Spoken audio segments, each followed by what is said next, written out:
Hello, my dear viewers. Myself Anwar Hussain Barwiya, and I welcome you to my channel AHB Physics. So now we are studying capacitors and capacitances. So this is the second lecture in capacitors and the 10th lecture. I hope it is the 10th or 11th lecture. It is the 11th lecture in electric potential and capacitance. So in this class we are going to study the capacitance of a parallel plate capacitor. Capacitance of a parallel plate capacitor, or you can say the capacity of parallel plate capacitor, or you can say the amount of charge or the electrostatic energy that can be stored by a parallel plate capacitor. एक parallel plate capacitor अपने अंदर कितना electrostatic field energy को store कर सकता है उसको हम लोग कैलकुलेट करेंगे. उस फेनोमेनन को हम लोग क्या बोलते हैं? उसको हम लोग बोलते हैं capacitance. Now what is actually a parallel plate capacitor? मैंने आप लोगों को कल का क्लास में दैट इज कैपेसिटर का क्लास में बोला था कि कैपेसिटर में दो कंडक्टर होता है. ये जो दो कंडक्टर्स होता है, दोनों कंडक्टर का शेप एंड साइज जो है वो कुछ भी हो सकता है. मान लीजिए हमारे पास दो कंडक्टर है, तो दो कंडक्टर उनके बीच में इंसुलेटिंग मीडियम है, तो वो क्या बन जाता है? डायरेक्ट मीन्स कैपेसिटर बन जाता है. दो कंडक्टर है, बीच में कोई डाइलेक्ट्रिक मीडियम है, इट बिकम्स ए कैपेसिटर. अब ये जो दो कंडक्टर्स होते हैं, इन दोनों कंडक्टर्स को हम लोग प्लेट्स ऑफ कैपेसिटर कहते हैं. इनको क्या कहते हैं? Plates of capacitor. ये एक प्लेट है, ये एक दूसरा प्लेट. आप बोलेंगे सर ये प्लेट कैसे दिखता है? तो मैंने कल आपको बोला था it is not dependent on the shape and size of the conductor. Irrespective of shape and size of conductor we call it as plates. So capacitor में जो दो कंडक्टर्स इस्तेमाल होते हैं, दोनों कंडक्टर्स को क्या कहा जाता है? The plates of conductors, sorry the plates of capacitors. Now here we are going to study the parallel plate capacitor. So these are really the plates. So these are real plates.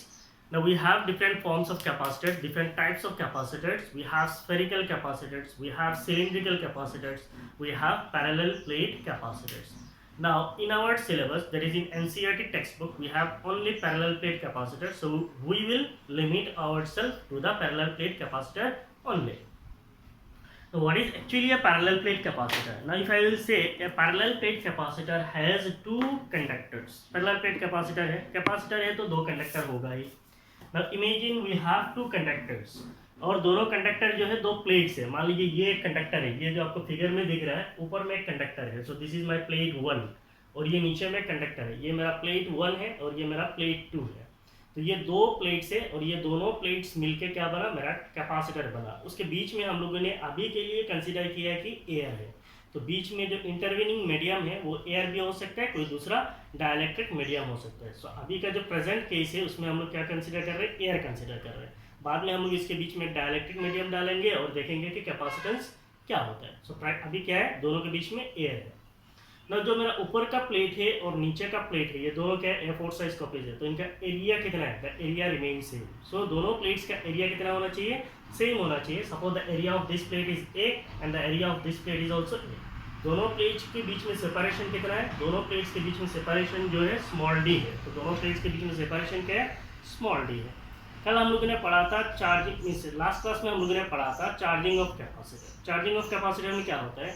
When we charge a capacitor, जब हम किसी एक capacitor को charge करते हैं तो एक plate क्या होता है? पॉजिटिवली चार्ज होता है और दूसरा प्लेट क्या होता है? नेगेटिवली चार्ज होता है. तो मान लीजिए हमारा जो ऊपर का प्लेट है वो पॉजिटिवली चार्ज है और नीचे का जो प्लेट है उसके सरफेस में क्या है? नेगेटिव चार्ज है. मान लीजिए ऊपर का जो प्लेट है उस पर जो नेट चार्ज है, उस पर जो चार्ज है वो चार्ज क्या है? Q है. सो इसका टोटल चार्ज कितना है? Q है. और नीचे का प्लेट में नेगेटिव चार्ज है तो उसका नेट चार्ज कितना है? -Q. Now what is the charge on capacitor? Capacitor का चार्ज कितना होता है? The charge on capacitor is Q. Capacitor का चार्ज लेकिन Q है. It is the magnitude of charge on either plate. दोनों प्लेट में से किसी एक प्लेट का मैग्नीट्यूड जो होता है उसको कहा जाता है charge of capacitor. Now what is the net charge of capacitor? दोनों प्लेट मिलके जो नेट चार्ज है वो नेट चार्ज कितना है? Net charge of capacitor is 0. Q minus Q. If you add up, it will become 0. So the net charge of capacitor is 0, but the charge on capacitor is Q. ये मेरा plate 1, ये plate 2, इसका area A, इसका area A, दोनों के बीच में separation D. Charging करने के बाद आफ्टर चार्जिंग इस प्लेट में पॉजिटिव चार्ज है, इस प्लेट में नेगेटिव चार्ज है. इसमें नेट चार्ज Q है, इसमें -Q है. दोनों का नेट चार्ज कितना है? नेट चार्ज 0 है. का चार्ज ऑफ कैपेसिटर कितना है? Q है. नाउ इसका पॉजिटिव चार्ज है तो इसका सरफेस चार्ज डेंसिटी को हम लोग क्या बोलेंगे, प्लस सिग्मा। इस पे कितना चार्ज है, नेगेटिव चार्ज है, तो इसको हम लोग क्या बोलेंगे, माइनस सिग्मा। सो वो है पॉजिटिव सरफेस चार्ज डेंसिटी, नीचे वाला नेगेटिव सरफेस चार्ज डेंसिटी। उसके बाद हम लोग बात करेंगे इलेक्ट्रिक फील्ड का। तो इलेक्ट्रिक फील्ड का जो कॉन्सेप्ट है वो आगे हम लोग पढ़ रहे हैं। तो ये है आपका कॉन्फ़िगरेशन। आई होप आप लोगों को समझ में आ गया। तो the first thing you do is, इसको पॉज कीजिए और पहले इसको लिख लीजिए, क्योंकि मैं इसको इरेज करने वाला हूँ।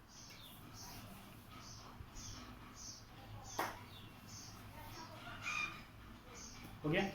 Now say a parallel plate capacitor consists of two large plane। तो उसके अंदर क्या होता है, दो large plane parallel conducting plates होता है। तो दो plates होता है, दोनों parallel होता है, conducting होता है, separated by a small distance। दोनों के बीच में क्या होता है, एक छोटा सा distance होता है। Say the distance is d। अच्छा, distance d वो आगे में बोलेंगे। Separated by a small distance placed in air। इनका हम लोगों ने कहाँ पे रखा है, air पे रखा है। Present place। Let capital A be the area of each plate। तो इस प्लेट का एरिया कितना है, इसका एरिया A है, और नीचे का जो प्लेट है उसका एरिया कितना है, उसका भी एरिया A है। And D be the separation between plates। और दोनों प्लेट्स के बीच में सेपरेशन कितना है, स्मॉल d है। The two plates have charges plus q and minus q। इस प्लेट पे चार्ज कितना है, प्लस q है, इस प्लेट पे चार्ज क्या है, माइनस q है। With surface charge density plus minus sigma. इसका surface charge density plus sigma है, इसका surface charge density minus sigma है। Where sigma is charge per unit area, that is surface charge density charge per unit area. The distance between the plates is much smaller as compared to, ये point जो है बहुत ज़्यादा important है। The distance between the plates is much smaller as compared to the linear dimension of the plates। What is the linear dimension? It is b square is very less compared to a। और ये चीज़ क्यों है, इसके ऊपर हम लोग आगे बात करेंगे। सो आप लोगों ने लिख लिया, मैं इरेज करने वाला हूँ।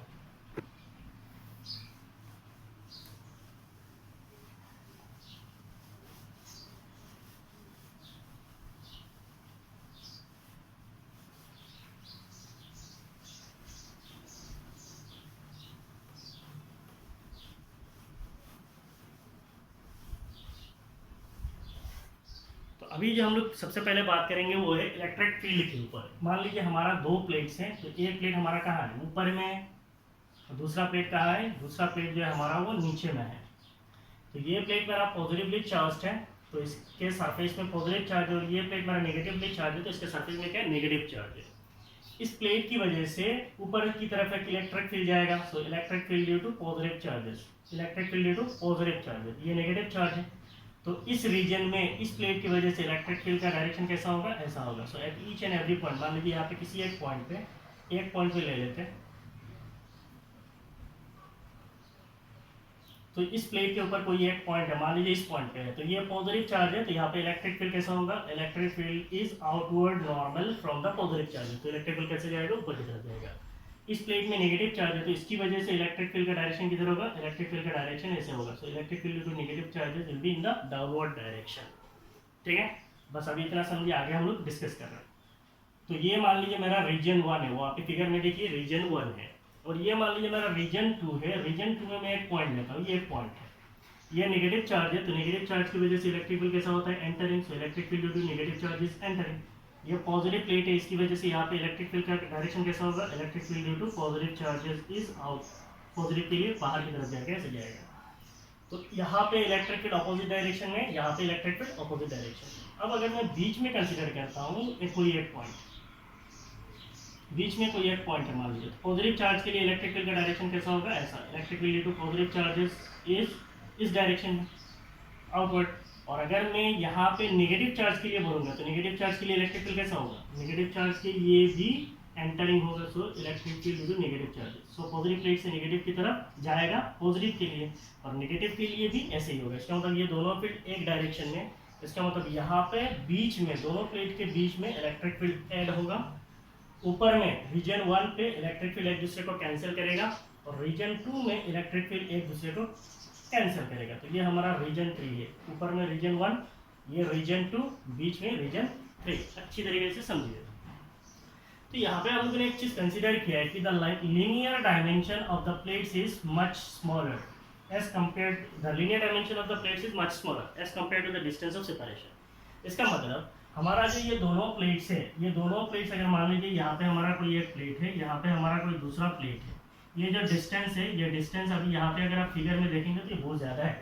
तो हम लोगों ने कल देखा था अगर दो कंडक्टर्स होता है, कल का दोनों कंडक्टर का शेप मैंने कुछ अजीब सा लिया था, ऐसा लिया था, दूसरा कंडक्टर ऐसा लिया था, तो बीच में इलेक्ट्रिक फील्ड ऐसे तो जाएगा, लेकिन यहाँ पे इलेक्ट्रिक फील्ड मान लीजिए ऐसे जाएगा, कुछ इलेक्ट्रिक फील्ड तो ऐसे ही जाएगा ना, कुछ इलेक्ट्रिक फील्ड ऐसे टेढ़ा भी जाएगा। ये जो इलेक्ट्रिक फील्ड टेढ़ा जाता है इसको कहा जाता है फ्रिंजिंग इफेक्ट ऑफ फील्ड। इसको क्या कहा जाता है?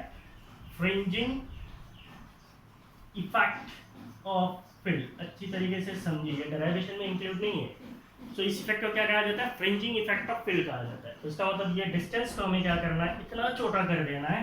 हमें क्या करना है? डिस्टेंस को कुछ छोटा कर देना है। तो मान लीजिए ये हमारा एक प्लेट है और ये हमारा दूसरा प्लेट है। इन दोनों प्लेट्स के बीच में डिस्टेंस को अभी भी मैंने रखा है, और डिस्टेंस को अगर हम लोग इतना छोटा कर देंगे तो इनके बीच में जो इलेक्ट्रिक फील्ड होगा वो ऑलमोस्ट यूनिफॉर्म होगा, स्ट्रेट होगा, परपेंडिकुलर होगा from one plate to another plate. और यहाँ पे जो फ्रिंजिंग इफेक्ट होगा, ये फ्रिंजिंग इफेक्ट क्या हो जाएगा? नेग्लिजिबल हो जाएगा। तो फ्रिंजिंग इफेक्ट को नेग्लिजिबल करने के लिए इनके बीच में जो सेपरेशन है वो सेपरेशन क्या होना चाहिए? कम से कम होना चाहिए, इतना छोटा होना चाहिए ताकि वो जो डी स्क्वायर का वैल्यू है, डिस्टेंस का स्क्वायर का जो वैल्यू है वो एरिया के हिसाब से बहुत छोटा होना चाहिए। स्क्वायर करने के बाद भी बहुत छोटा होना चाहिए। तो इसीलिए दोनों प्लेट्स के बीच में जो सेपरेशन होता है वो बहुत छोटा होता है। ठीक है, कहानी समझ में है? दो प्लेट्स हैं, एक प्लेट में नेट चार्ज प्लस क्यू, दूसरा प्लेट में नेट चार्ज माइनस क्यू। दोनों प्लेट्स को मिला के नेट चार्ज 0। पॉजिटिव प्लेट से इलेक्ट्रिक फील्ड ऊपर की तरफ जाएगा, नेगेटिव प्लेट के लिए इलेक्ट्रिक फील्ड नीचे की तरफ जाएगा। इसका मतलब यहाँ पे फील्ड एक दूसरे को कैंसिल करेगा, यहाँ पे भी फील्ड एक दूसरे को कैंसिल करेगा, बीच में दोनों फील्ड एक दूसरे को ऐड करेगा। अब ये अगर दोनों प्लेट्स थोड़ा दूर होते हैं तो बीच में जो इलेक्ट्रिक फील्ड होगा वो तो स्ट्रेट होगा मान लीजिए, लेकिन ऊपर में क्या होगा? इलेक्ट्रिक फील्ड बैंड भी होगा, टेढ़ा भी होगा। इस इफेक्ट को कहा जाता है fringing effect. So to minimize the fringing effect of field we have to reduce the distance of separation between the two plates। दोनों प्लेट्स के बीच में डिस्टेंस को एकदम छोटा कर देना चाहिए ताकि हमारा फ्रिंजिंग इफेक्ट जो है वो मिनिमम हो जाए। लेकिन फ्रिंजिंग इफेक्ट कभी भी जीरो तो नहीं होगा। तो ये आइडियल केस के लिए डराइव कर रहे हैं, इसका मतलब जीरो एज्यूम कर रहे हैं, लेकिन कभी जीरो नहीं होगा, प्रैक्टिकली तो होगा। तो डिस्टेंस को इतना छोटा कर देना है ताकि हमारा फ्रिंजिंग इफेक्ट जो है वो क्या हो जाए? मिनिमाइज हो जाए। सो यहाँ पे एक इंपॉर्टेंट चीज़ है, इसका एक्सप्लेनेशन हम लोगों ने गॉस लॉ का सेकंड एप्लीकेशन में भी पढ़ा था। तो अगर आपको कोई डाउट है वहाँ पे जाकर एक बार चेक कर सकते हैं। मैंने आप लोगों को कहा था किसी भी डेरिवेशन में आपको सबसे पहले इंट्रोडक्शन पार्ट लिखना है। तो इससे पहले जो हम लोगों ने लिखा था वो इंट्रोडक्शन पार्ट है। आपका फिगर है, तो ये आपका फिगर है। इंट्रोडक्शन पार्ट में हाफ मार्क होता है, फिगर में आपका हाफ मार्क होता है। Body of derivation 1.5, conclusion half mark, total 3 marks मान लीजिए। सो इंट्रोडक्शन पार्ट हो गया। Now we will calculate the electric field at different region, region 1, region 2 और रीजन 3 में इलेक्ट्रिक फील्ड कितना होगा। So now we are calculating the electric field at different regions are, the electric field at different regions are। तो तीनों reason का अलग अलग करके निकालेंगे। सबसे पहले हम लोग निकालेंगे आउटर रीजन 1। आउटर रीजन 1 का मतलब क्या है? ऊपर है। आउटर रीजन 1 ये कहाँ पे? It is region above plate 1। It is the region above plate 1. So what will be the electric field? The electric field at region 1 will be equal to, आप लोगों ने पढ़ा था गॉस लॉ का second application. If you consider that there is an infinite plane sheet, so this infinite plane sheet is uniformly charged। अगर ये कोई infinite plane sheet होता और इस पे अगर uniformly charged होता है, then what is the electric field? Electric field is given as sigma divided by 2s epsilon naught। So you can say at this region, यहाँ पे ऊपर में इलेक्ट्रिक फील्ड ड्यू टू क्या होगा? मैं अभी लिख रहा हूँ, खाली जस्ट समझिए। Electric field due to positive charges plus electric field due to negative charges, ये दोनों एक दूसरे को प्लस करेगा। Now electric field due to positive charge कितना है? Sigma by 2s epsilon naught. So sigma divided by 2s epsilon naught. Electric field due to negative charge क्या होगा? अगर मान लीजिए हमारा ये प्लेट होता नेगेटिवली चार्ज, तो ये नेगेटिवली प्लेट है, नेगेटिवली चार्ज है, तो इसका इलेक्ट्रिक फील्ड कितना होगा? इसका इलेक्ट्रिक फील्ड होगा it is minus sigma divided by 2s epsilon not. And क्या पॉजिटिव चार्ज के लिए प्लस सिग्मा है और नेगेटिव चार्ज के लिए क्या होगा? माइनस सिग्मा होगा। तो इसका मतलब मैग्नीट्यूड क्या हो जाएगा? Minus sigma divided by 2s epsilon naught. So what is the net electric field at region 1? Net electric field at region 1 is 0। तो आपका डेरिवेशन लंबा हो जाएगा, आपको दिक्कत होगा, इसीलिए मैं इसको सीधा लिख रहा हूँ। You can write this like this, no problem. So it is sigma divided by 2s epsilon naught, sigma divided by 2s epsilon naught minus sigma divided by 2s epsilon not. क्यों है? क्योंकि ये एक फील्ड दूसरा field को cancel कर रहा है, नेट फील्ड कितना है? 0 है। Now will consider the outer region 2। Outer region 2, outer region 2 कहाँ है? It is the region below plate 2। It is the region below plate 2, plate 2 के नीचे। सो प्लेट 2 के नीचे अगर मैं इलेक्ट्रिक फील्ड निकालूंगा तो पहले ही मैंने आपको दिखाया है रीजन 2 में भी क्या होता है, इलेक्ट्रिक फील्ड एक दूसरे का ऑपोजिट होता है, इसका मतलब कैंसिल करेगा।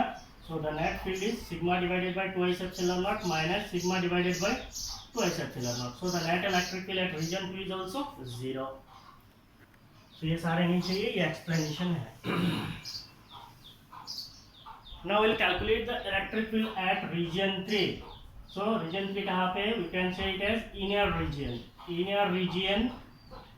Inner region is 3. कहाँ पे? It is between plates 1 and 2. Between plates 1 and 2. So दोनों plates के बीच में inner region, that is 3, between region plate 1 and 2.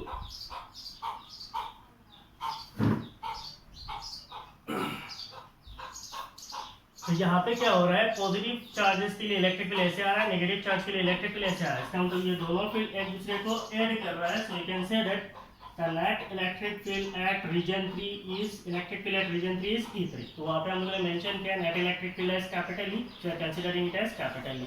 It will be equal to, यहाँ पे दोनों फील्ड एक दूसरे को ऐड करेगा, so sigma divided by 2s epsilon naught plus sigma divided by 2s epsilon naught. So it is 2 sigma divided by 2 epsilon naught, so it is sigma divided by epsilon naught. So the net electric field in the region, that is inner region, is sigma by epsilon naught hai.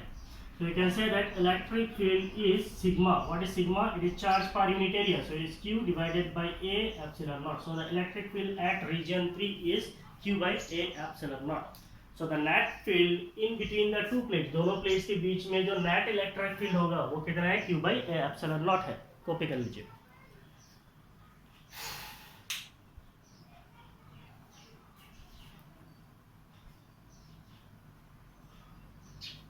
So we got the net electric field between the plates.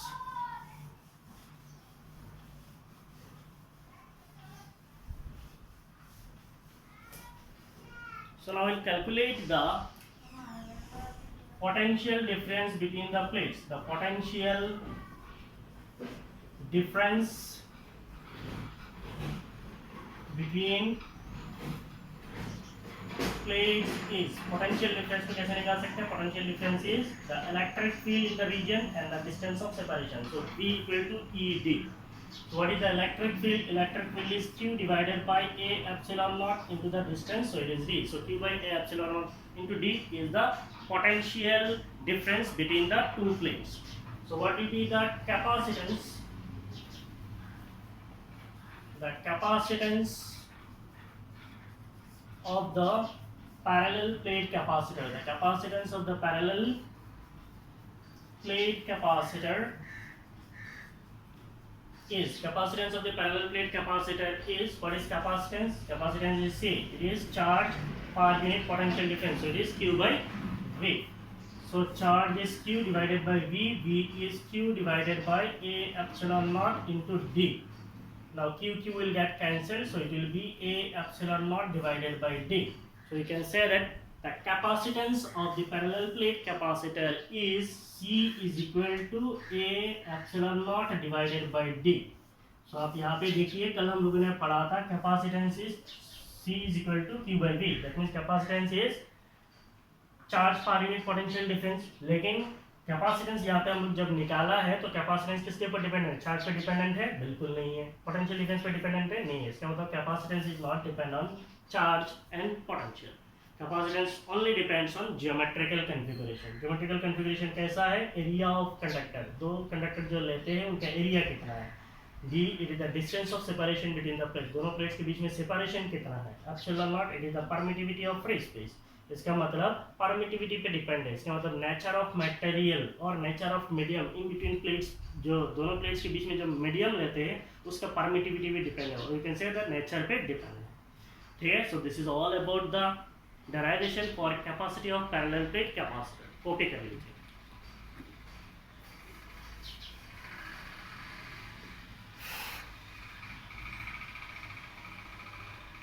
हो गया।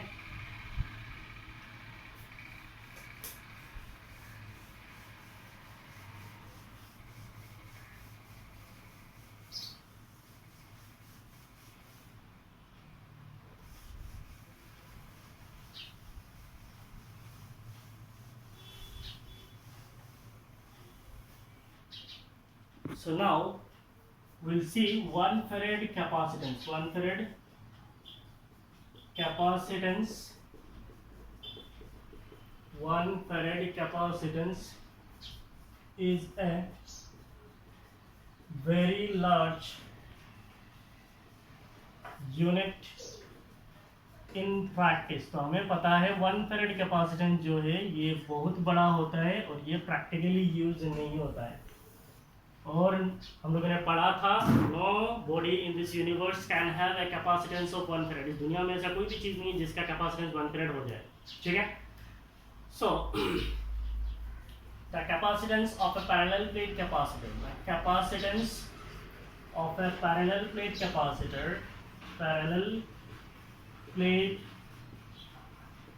capacitor is C is equal to A epsilon naught divided by D. So the capacitance of parallel plate capacitor is C equal to A epsilon naught divided by D. If you see the expression, capacitance is dependent on area, capacitance is inversely dependent on separation between the plates, capacitance is dependent on the permittivity of medium between the plates, लेकिन capacitance जो है charge और potential पे dependent नहीं है। So we can conclude thus the capacitance only depends on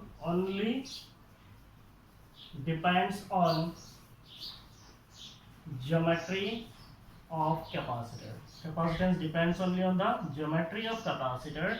Geometry. What is the geometry of capacitor? It is the area of capacitor plate and the separation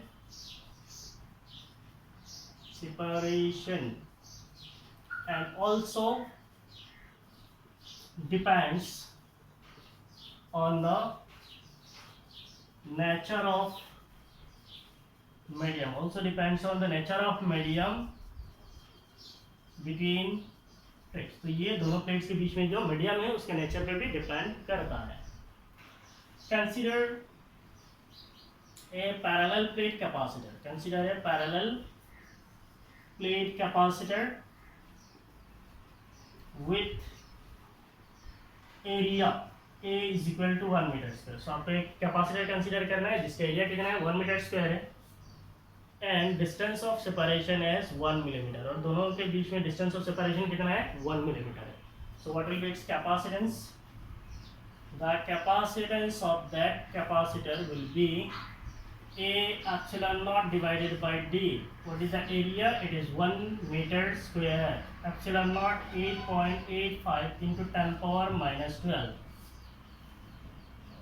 So it is per Newton per meter square coulomb square divided by distance of separation 1 millimeter. So it is 1 into 10 power minus 3 meter. So this is the distance of separation. So if we calculate this, what will be the capacitance? The capacitance will be 8.85 into 10 power minus 9 capacitance है, so this much of farad. तो अगर एक कोई capacitor है जिसका 1 metre square dimension है, जिसका 1 metre square area है और सेपरेशन 1 मिलीमीटर है दोनों प्लेट के बीच में, तो कैपेसिटेंस कितना आ रहा है 8.85 into 10 power minus 9, कितना है 10 power minus 9 farad है, कितना छोटा कैपेसिटेंस है। So we can simply say that this shows 1 farad capacitance is a large unit. This shows 1 farad capacitance is a large unit. 1 farad capacitance जो है ये बहुत बड़ा यूनिट होता है, ठीक है। कॉपी कर लीजिए।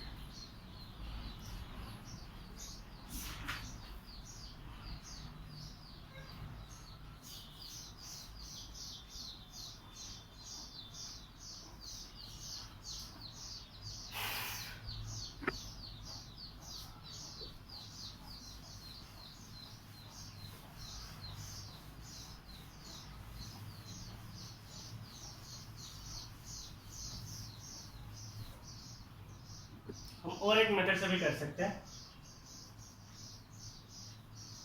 Another way of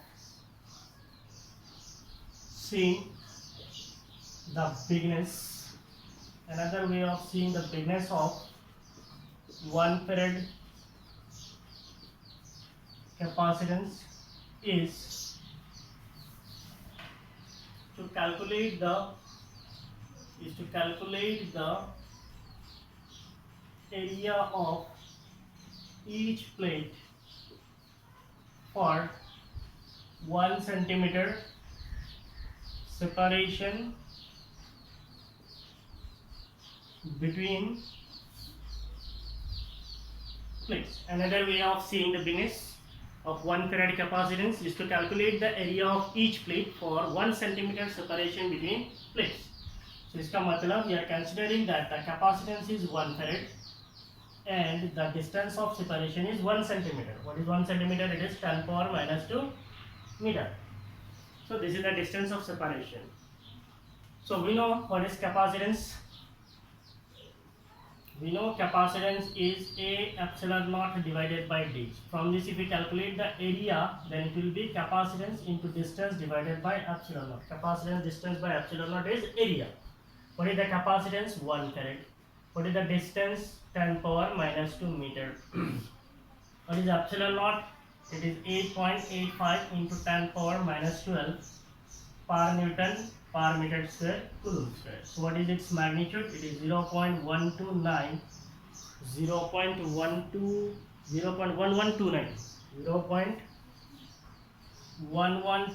into 10 power 10 meter square. कितना है? 10 power 10 meter square. Imagine कितना एरिया है? 10 power 10 meter square. इसका मतलब this area is 1.13 into 10 power 9 meter square. Area कितना है?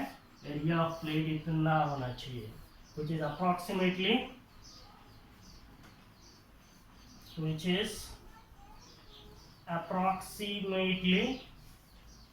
30 kilometer in length and breadth. Which is approximately 30 kilometer in length and breadth. Imagine एक capacitor है जिसका length और ब्रेथ कितना है? 30 किलोमीटर ईच है. Thus 1 farad capacitance is a very large unit. तो इसका मतलब 1 farad capacitance जो है ये एक बहुत बड़ा यूनिट है जिसको हम प्रैक्टिकली यूज कर ही नहीं सकते हैं. ठीक है. So this is all about the capacity of a parallel plate capacitor. So in the next class we'll meet with the effect of dielectric on capacitance. Means अगर हम किसी एक डायलैक्ट्रिक को कैपेसिटर्स के दोनों प्लेट्स के बीच में डाल देते हैं, दो प्लेट्स के बीच में अगर किसी डायलैक्ट्रिक को डाल देंगे तो कैपेसिटेंस पे क्या फर्क आता है? कैपेसिटेंस घटेगा, कैपेसिटेंस बढ़ेगा, क्या होगा? That will see in the next class. ठीक है. So if you are really liking my videos, if you are going through my videos, if you are liking it, if you are satisfied, share with your friends, comment, like it and subscribe my channel. Thank you.